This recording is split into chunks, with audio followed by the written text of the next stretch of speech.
everybody, welcome back to my channel. My name is Adrienne. Thank you so much for clicking on today's video. For today's video, it is going to be a physician assistant Q&A. And so I had a bunch of you on my Instagram, which, side note, by the way, I do have an Instagram. I'll post it up right here. Feel free to follow me on there. I post more stuff about physician assistant things, healthcare, health, fitness. I post workouts weekly, all kinds of stuff. So feel free to join me on there as well. But anyways, for today's video, I had people reach out to me and ask me a bunch of questions on Instagram about anything physician assistant. And so for today's video, I am going to be answering those questions here, and I'm so excited. So before we get started, go ahead and give this video a thumbs up if you'd like to see more videos like this. Also, don't forget to subscribe if you enjoyed this video. I will be making more physician assistant themed videos in the future, so feel free to follow along. But without further ado, let's get started.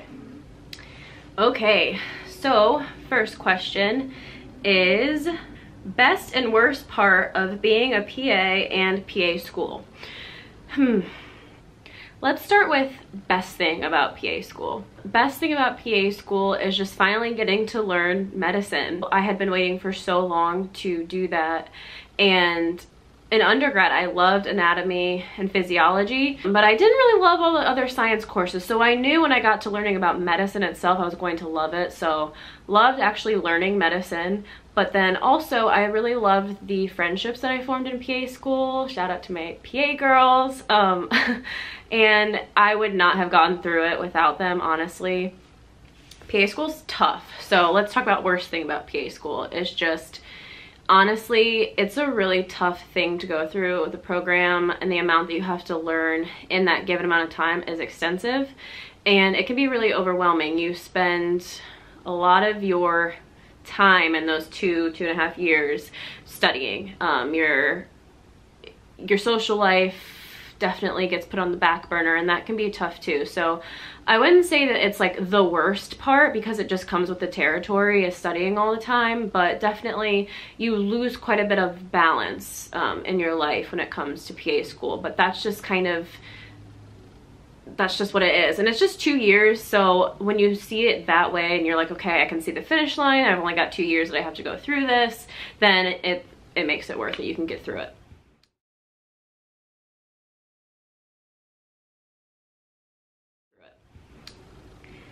Next question. What does a typical day look like for you during PA school? Let's start with didactic year. So didactic year, for the most part, you're in the classroom staring at a PowerPoint all day. At least that was the case for us. So we usually would have like a lecture in the morning from one professor. We would have lunch in the middle of the day, like 12 to 1. And then we would have a lecture again in the afternoon. And that's really what it was. And then we would have, like, we went in modules. So we went through an entire body system, like cardiology or pulmonology, and then we would take the test at the end of that. So during test week, it was a little bit different. We would usually have to finish out lectures like Monday, Tuesday, and then when, like, our tests were usually on Fridays. So then on Wednesdays, we would have reviews, and each professor ran their own kind of review, and we would have those. Thursdays were our complete study days, where we would study from home or from coffee shops or wherever you wanted to study, at school, in the library. But we had the entire day before the exam to study, and then Friday we took our exam. So it's just a lot. You just learn a lot really quickly, and so you're in the classroom for most of the time. With the different modules, we did have OSCEs as well. So built into that module, in those weeks we were learning that material, we would have to do OSCE practice. And if you don't know what OSCEs are, it's where you have like an actor patient. And for us, we did it with our classmates, where you have a patient and you're given a scenario, and you basically have to come up with a plan and a diagnosis and do the whole thing, and it's for a grade.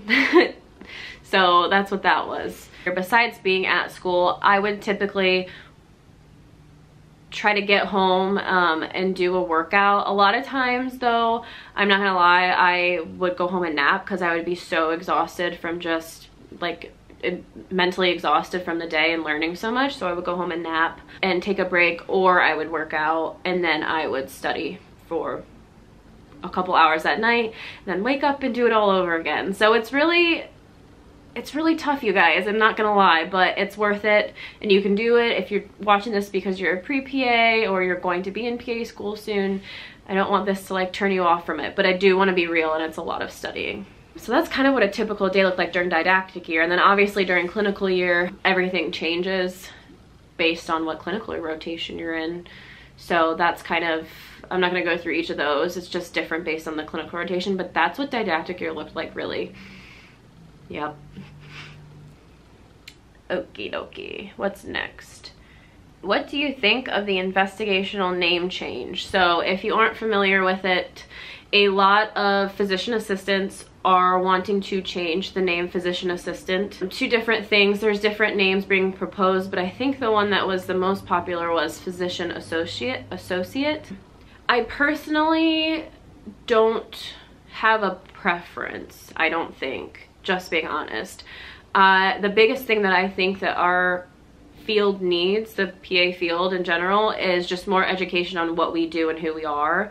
I think the whole reason that we want a name change is because people aren't aware of what physician assistants are and what they do, and so they get confused.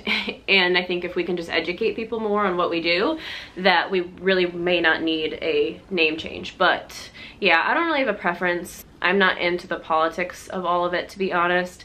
I just try to educate people all the time on what we do, and that's where I stand with that. Did you have a job offer before school ended? I did not. And here's what I'm gonna say about that, because I had a lot of questions about getting a job after PA school. I went in, so throughout PA school, our professors, and just even before PA school, everyone's like, oh, there's such a need for PAs. It's gonna be, you know, the job field is so great. You're never gonna run out of a job, or there's always gonna be jobs, blah, blah, blah. Well, to be honest, so getting close to the end of school, I was like, oh, I've heard this all before. Like, there's tons of jobs out there. I'm not gonna have a problem getting a job. I'm just gonna put it off and wait until I take my boards. And that was a mistake. So I would definitely suggest looking sooner than after you graduate, but I did not have a job lined up.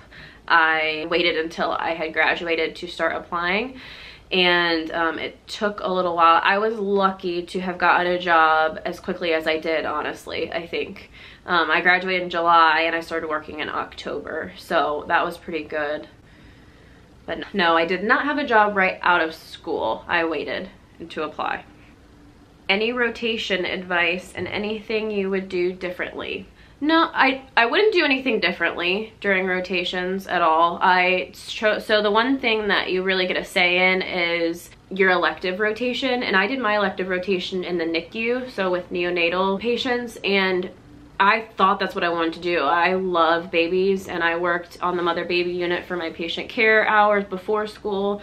But I'm really glad that I did my elective, because I ended up actually seeing the role that PAs have in the NICU, and it's not something that I wanted. So if I wouldn't have done that rotation, then I probably wouldn't have known the role that PAs have, and I probably would have ended up being very unhappy with my job if I would have pursued that. So I'm really glad I got to see that. What was the other part of that question? Any rotation advice? My one big piece of advice for clinical rotations is to always say yes. So like, especially in the ER and in surgery, like those are the two really hands-on things. Well, really anything like internal medicine, if they want you to present, things like that. A lot of times they will approach you, your preceptors, and ask you as if you have an option, and you do. You can say no. So it's like, would you want to suture this lip laceration, or would you like to try this procedure?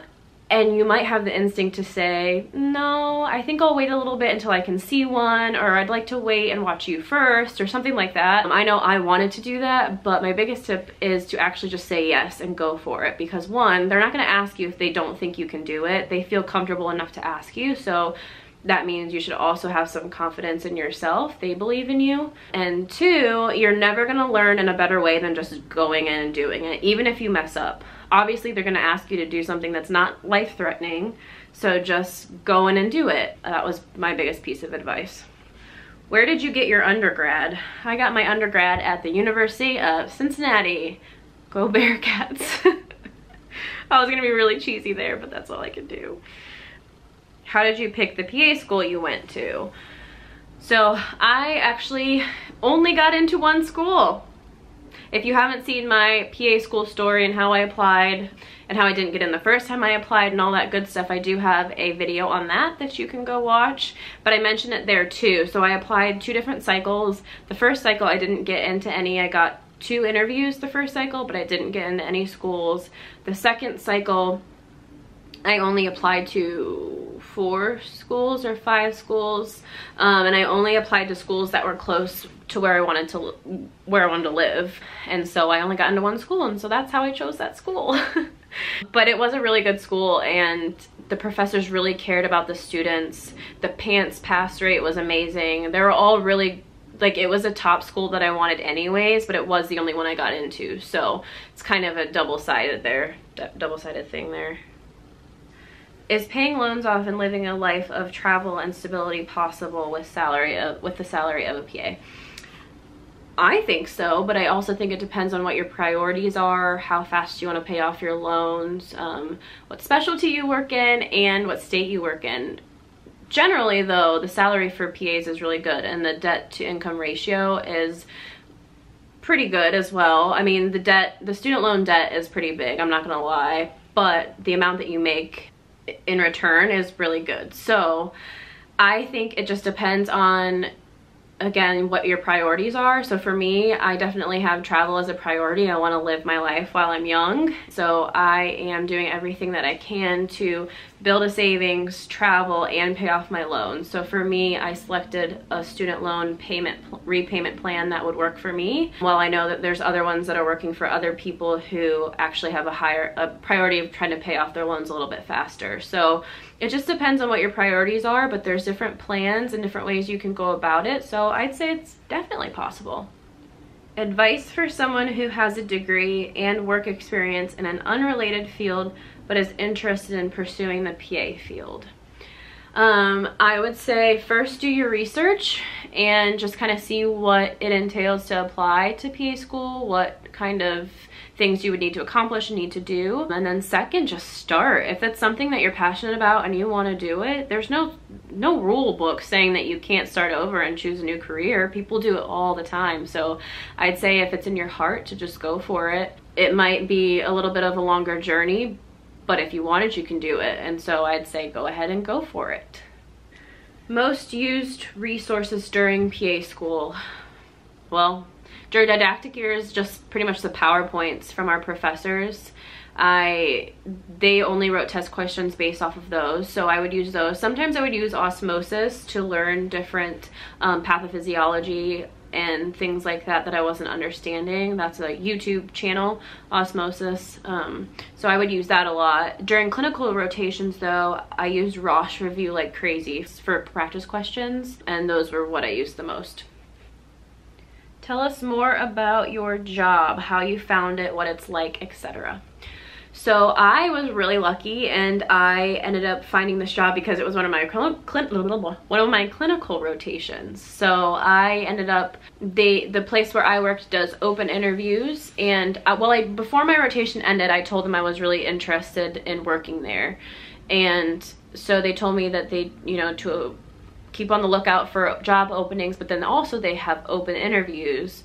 So I went to one of the open interviews, and I had a lot of experience from working there already during my rotation there, and so I don't know, I think that's kind of how it worked out for me. But I also was really excited and wanted to work there, so it just all worked out. I work in family medicine primary care, and I work at a federally qualified healthcare center. So what that means is that it is government funded, but the patient population is pretty much all people who have Medicare, Medicaid, and who don't have any insurance. We take the uninsured as well, and we do payment plans, and we provide quality health care but at a reduced price for people. So those who don't normally have access to good health care, we're providing that to them, and I love that. We serve the underserved population, so we have a lot of patients who have mental health problems and addiction issues, a lot of homeless patients, and just low socioeconomic status patients. So it's definitely a different population, but it's something that I was really called to and I really enjoyed during my rotation.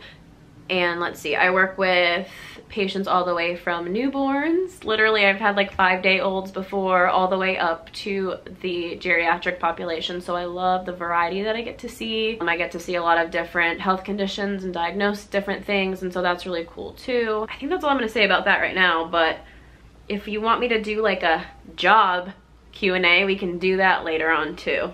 Love your channel. Thank you. Any advice for job searching as a new grad? Having a hard time. You guys, the new grad job search. I'm actually gonna post something about that on my Instagram, but also let's talk about it here for a second and maybe just do a whole nother video on that because that's a big topic. But it is such a misconception that it's easy to get a job as a new grad PA because, again, we're told PAs are in so high demand, like we're so needed, this is gonna be a flourishing job market for us, like so many jobs out there, blah blah blah again. But seriously, it's really difficult as a new grad because a lot of the jobs are looking for experience. So you're like, I'm a new grad, how am I supposed to get experience? And it's hard. So I feel you on that. It was hard for me. Again, I was very lucky to get it as quickly as I did. So anyways, my advice would be, first, if you're still in school, to apply early. Just apply early, and the rotations that you're interested in, talk to them when you're there too. Show them how interested you are. Send them your applications, your CVs, your resumes while you're there so they remember you as well. But if you've already graduated and you're looking, you have to look every day because there's stuff on there every day, and all the new grads are kind of looking for the same jobs. But I also think putting yourself out there and like getting resumes and CVs together and walking into places and giving them to them in person is a good way to get yourself out there. That was going to be my next move had I not gotten the job that I got at the time that I got it. And let's see what else. You're probably already doing it, but all of those recruitment websites like .cafe and PA Source, I think, is another one. There's a bunch of them. I would just put yourself out there in all of those that you can, and then just stay persistent. It's gonna happen. You're not gonna go forever without a job. It can seem overwhelming, and just sometimes you feel a little hopeless, and I understand. I felt that way too for a little while, but you are gonna get a job. So just stay persistent and put yourself out there. And right now I'm just going to do about 2 more questions, and then I'm going to turn this into a 2-part Q&A because I have a lot of really good questions and I realize I talk a lot. So I think it'd be fun to do more than one. That way you guys don't have to sit through like a half an hour of questions. So let's do, how did you afford to live during PA school? Did you have savings or loans? Both. Lots of loans. I don't know, not a lot of people agree on this topic. There's differing opinions. A lot of people will take out all of their loans. Some people will try to take out as little as possible, and I understand both ways. For me, I did not have help of family. I lived with my boyfriend, and so I was paying my share of rent. It wasn't like I could move back in with my family and live with them, which I think is an awesome option if you have it to save money. But I had a savings, but I also took out a lot of loans to live comfortably. I didn't overspend, I would say, but I did travel a little bit on the loans, and I lived comfortably. So I didn't shelter myself. I didn't not do anything. I still went out to eat here and there, but for me, it helped me to stay sane, to just live the kind of life that I was more used to. But yeah, I definitely lived off of loans, and I also did have a savings too that I had in case of emergency as well. So to each their own with that. I think everyone's very different. I don't judge anyone, and I don't think anyone should be judged on the way that they choose to spend their loans or not spend their loans. So that's all I'm saying. One more. At this point as a new grad, do you ever second guess yourself when you're treating patients? Absolutely. I don't know if that will, I'm sure it'll stop eventually, me feeling that way and having some doubts, but what's good about it is that it's not like a test. You can look up the answers, you know? So you usually know something, you know what way to go with your treatment plan. It just maybe is trying to figure out the details. And sometimes I do second guess myself, but the really good thing about primary care that I love is that, for example, if they come in with a rash and I'm between two things and I'm really not sure, then what you can do is simply give them one treatment, have them try it for a few days, and then follow up in a week or sooner. And then if that didn't work, then you know you try the other one. And then so you can kind of narrow it down and figure it out. I don't love to do that. I'm not saying to always do that, but you kind of have that benefit when you're working in primary care. But to answer your question more fully, yeah, I still doubt myself. I'm only about 6 months in, so I'm still very new, but there are days where I doubt myself more than others. There are days where I can go a full day without doubting myself and I'm like, yeah, I got this, I got all the treatment plans, I'm good. And then there's other days where I'm constantly looking things up, trying to figure it out. So it's just, I take it day by day, but it's definitely getting better. The confidence is building, and I think it really just takes time. But yeah, that's it on that one. That's where I'm going to end this first part of the Q&A. Thank you guys so much for watching. I hope you enjoyed it. Like I said in the beginning, you can find me on Instagram at AdrienneLindsay_. And feel free to give this video a thumbs up and subscribe to my channel if you like this video, and so you'll know when the next Q&A comes out. But I think that's it for right now. Thank you guys so much for watching, and I'll see you in the next one. Bye.